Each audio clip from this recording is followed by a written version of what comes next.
আজকে আপনাদের সাথে আছি আমি ইঞ্জিনিয়ার সাজ্জাদ। আজকে আমরা এল ব্লকের একটা প্রজেক্টের বেসিক্যালি গ্রিল আপনারা কি কি চেক করবেন গ্রিল ফিটিং এর আগে আর কি এবং ফিটিং এর পরে সেটা নিয়ে কথা বলবো। গ্রিলের কিন্তু প্রথম যে বিষয়টা সেটা রাখতে হবে সেটা হচ্ছে এই যে ওয়েল্ডিং গুলো করা হয়েছে ওয়েল্ডিং এর ফিনিশিং ঠিক আছে কিনা। ওটা অনেক সময় দেখা যাচ্ছে ওয়েল্ডিং করার সময় করার পরে ফুটা ফুটা থেকে যায়। আমাদের এই জায়গায় দেখতে পাচ্ছেন কোনো ফুটা নাই, হ্যাঁ, এগুলো একদম ফিনিশিং করে দেওয়া হয়েছে।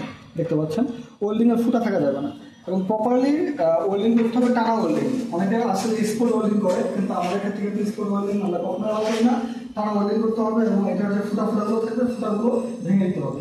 দ্বিতীয় বিষয় হচ্ছে আমাদেরকে কিন্তু এই জায়গায় রেড অক্সাইড যেটা আছে রেড অক্সাইড ইউজ করতে হবে। হ্যাঁ, রেড অক্সাইড না ইউজ করলে কিন্তু খুব দ্রুত এই জায়গায় জং চলে আসবে। তো যেন জং না আসে সেগুলো কিন্তু আমরা এই জায়গায় আলহামদুলিল্লাহ রেড অক্সাইড ইউজ করেছি।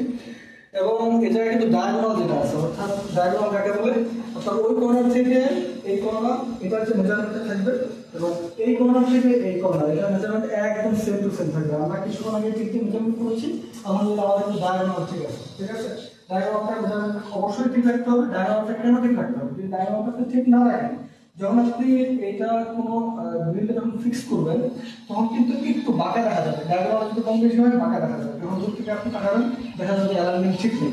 তো সেক্ষেত্রে ডায়াগোনালটা অবশ্যই প্রপারলি চেক করে নিতে হবে।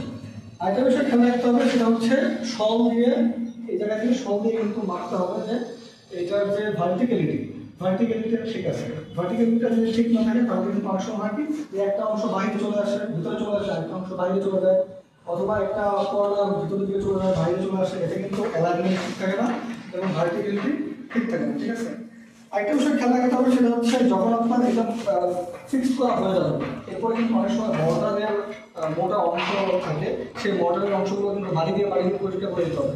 আমরা দেখতে পাচ্ছি যে অনেক মোটা পরিমাণের মোটর ছিল, দেখা যাচ্ছে এখনো রং লেগে আছে মোটরে, সেগুলো কিন্তু বাড়ি দিয়ে ফেলে দেওয়া হয়েছে। হ্যাঁ, এগুলো ফেলে না দিলে কিন্তু এই যে রেড অক্সাইড আছে রেড অক্সাইড থেকে খেয়ে জল কিন্তু চলে আসতে পারে। তো এটা অবশ্যই খেয়াল রাখতে হবে।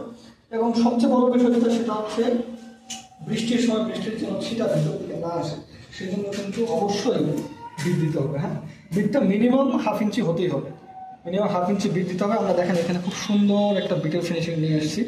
এই পাশে আমার হাইটটা কিন্তু মোটামুটি 1/2 ইঞ্চি আছে, আর এই দিকে কিন্তু আমি টোটাল 2 ইঞ্চি মতো রেখেছি। এটা কিন্তু স্ট্যান্ডার্ড। হ্যাঁ, এই স্ট্যান্ডার্ড বিটটা মেনটেন অবশ্যই করতে হবে, আদারওয়াইজ কিন্তু পানির যে ছিটা সেটা কিন্তু ভিতরে চলে আসতে পারে। এবং এর বাহিরে কিন্তু আমরা হচ্ছে বেল্ট যেটা আছে অর্থাৎ থাইলোনিয়াম এটা কিন্তু ফিক্স করবো।